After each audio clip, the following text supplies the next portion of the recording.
হ্যাঁ, এবং এই মার্চ মাসে আমার মিডিয়ায় কাজ করার 28 বছর আচ্ছা 10 বছর পেরিয়ে শেষ 28 হয়ে বছর 28 বছর শুরু হলো। শেষ হবে, শুধু লেট নাইট শুটিং কোনোদিন শেষ হবে না এটা মনে হচ্ছিল, পরে মনে হলো যে থাক এটুকু নাই বা লিখি আর কি। তো মনে প্রাণে বিশ্বাস করি যে অনেক সময় হয় কি দেখা যায় যে যেহেতু আমরা দুজনই মিডিয়া সেক্টরে কাজ করি, তো দুজনের ডিলিংটা দুই রকম ভাবে হয়। ও যখন ওর কাজ নিয়ে ওর মতো করে ডিল করে, আমি আমার কাজ নিয়ে আমার মতো ডিল করি।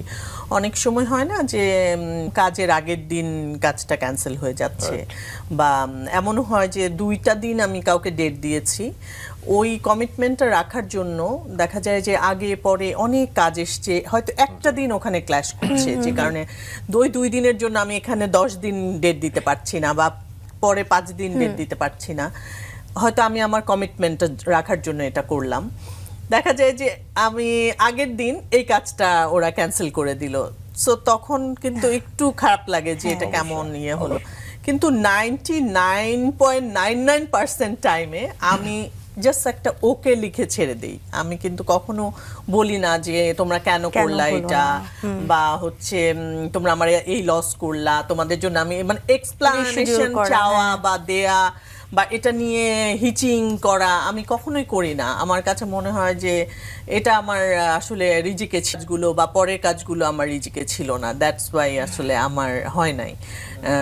যদি আমার থাকতো তাহলে নিশ্চয়ই কোনো না কোনো ভাবে আমার হতো না, সেটা একদমই হয় না। তবে ওই যে বললে যে পছন্দ সবাই করে না, সবাই পছন্দ করে না, কেউ কেউ পছন্দ করে, বা অনেক মানুষই পছন্দ। আমি স্বাভাবিক মানুষ বলেই হয়তো কেউ পছন্দ করবে না, আবার কেউ কেউ পছন্দ করবে, বাট অনেক মানুষ পছন্দ করে, সেটা নিয়ে আমার ভালো লাগাটা অনেক বেশি। আর খারাপ যারা পছন্দ করে না নিশ্চয়ই তাদেরও কোনো যুক্তি আছে, ভালো লাগে না হতে পারে।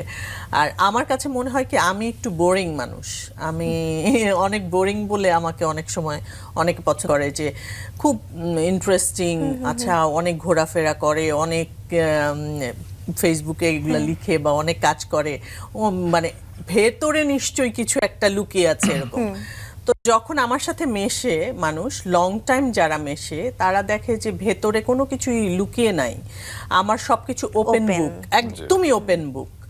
সো তখন আর ভালো লাগে না মানুষের যে উফ এই এই এতটুকুই